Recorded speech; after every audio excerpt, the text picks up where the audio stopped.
এদের বয়স 15 বছর। মেয়েদের মন এই বয়সে উথাল পাথাল থাকে। বেলও তেমনি। জেনেসিসের তুলনায় বেল বেশি ফিজিক্যাল হতে চায়, তাই মেয়েদের তাড়াতাড়ি বিয়ে দেওয়াই উচিত। আর ভাই, না হলে তো দেখতেই পাচ্ছেন অন্য একটা লোকে জোর করে কিভাবে ইন্টিমেট করছে। শুধু জোর করে ইন্টিমেটই হচ্ছে না, ওর মেয়ের সাথে ওকে বাবা বলে ডাকে এবং নোংরা নোংরা ভাষায় কথা বলতে থাকে আর ওকে অঙ্গ প্রদর্শন করতে থাকে। বেল ইন্টিমেট নিয়ে ব্যস্ত থাকার সুযোগে এভেন তার হাত ছুটে ফেলে এবং বেলকে নিচে ফেলে দেয় আর জেনেসিসের গলা চেপে ধরে। তখন জেনেসিস ওর সার্জারি করা স্থানে কাঁটা চামচ ঢুকে ওকে দুর্বল করে ফেলে। তারপর ওরা এভেনকে চেয়ারের সাথে শক্ত করে বেঁধে ফেলে এবং বেল বলে যে আমার সাথে ইন্টিমেট না হওয়ার জন্য তোমাকে এখন শাস্তি পেতে হবে। এরপর এভেনকে অসহ্য যন্ত্রণা দিতে থাকে। মেয়ে দুটি এভেনের সাথে গেম খেলে। ওরা এভেনকে নানা ধরনের প্রশ্ন করে আর উত্তর পছন্দ না হলে হাই রেডিয়েশনের ভলিউম দিয়ে যন্ত্রণা দিতে থাকে।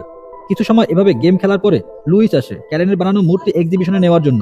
লুইস কলিং বেল বাজায়। তখনই জেনেসিস এভেনের ফোন থেকে লুইসকে মেসেজ করে বলে যে আমার ভাতিজি আমার বাসায় আছে, ওরা তোমাকে কোঅপারেট করবে, আমি ওকে বলে দিয়েছি।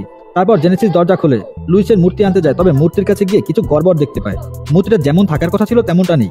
লুইসের মনে পড়ে যায় যে এভেনের কোনো ভাতিজি নেই, তাই সে পুলিশকে কল করতে যায়। তখনই লুইসের পকেট থেকে ইনহেলারটি নিয়ে যায়। এভেনের ঝটফটানির শব্দ শুনে লুইস এভেনের রুমে গিয়ে দেখতে পায় সে চেয়ারের সাথে বাঁধা অবস্থায় আছে। লুইস এভেনের বাঁধন খুলতে যাবে, তখনই মেয়ে দুটি মূর্তি ভাঙতে শুরু করে। তাই লুইস এভেনের বাঁধন না খুলে মূর্তির কাছে ছুটে যায় মেয়ে দুটিকে থামতে বলে, কিন্তু মেয়ে দুটি মূর্তির একদম 12টা বাজিয়ে দেয়। লুইস খুব এক্সাইটেড হয়ে যায় আর তাই তার শ্বাসকষ্ট শুরু হয়। সে তার ইনহেলারটি খুঁজতে থাকে যেটি ছিল জেনেসিসের কাছে। জেনেসিস আর বেল ইনহেলার নিয়ে লুইসকে লোভ দেখিয়ে ক্যাসক্যাস খেলতে থাকে। এক পর্যায়ে লুইস মূর্তির পাথরের উপর পড়ে মাথা ফেটে সেখানেই মারা যায় আর মেয়ে দুটি এটি নিয়ে খুব হাসাহাসি করতে থাকে। তারা যেন মৃত্যুর খেলায় মেতে উঠেছে। তারপর লুইসের বডিটাকে পেইন্ট করে র্যাপিং পেপারে মুড়িয়ে লুইসের গাড়ির মধ্যে রেখে দেয় আর এভেনের ফোন থেকে লুইসকে মেসেজ করে যেন পুলিশের এমনটা মনে হয় যে লুইসের সাথে এভেনের বউয়ের অবৈধ সম্পর্ক ছিল, এটি জেনেই এভেন লুইসকে মেরেছে।